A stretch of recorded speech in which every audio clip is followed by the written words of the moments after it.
Hi friends, single polish రైస్తో అన్నం వండుకునే విధానం చూడండి.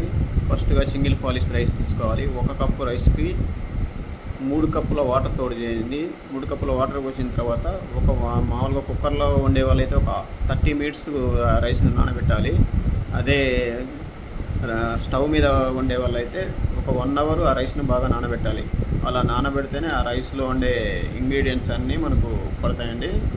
అలా వన్ అవర్ నానబెట్టిన తర్వాత మన స్టవ్ మీద మనం మామూలు రైస్ ఎలా వండే విధానంతో అదే విధంగా వండుకుంటే ఆ రైస్ అనేది సింపుల్గా చాలా మంచిగా వస్తుందండి. చూడండి, నేను చూపిస్తాను మీకు ఆ రైస్ ఎంత బాగా వండుతుందో. ఏది కలరు మాత్రం డిఫరెంట్గా ఉన్నా కానీ ఆరోగ్యానికి చాలా మంచిదండి.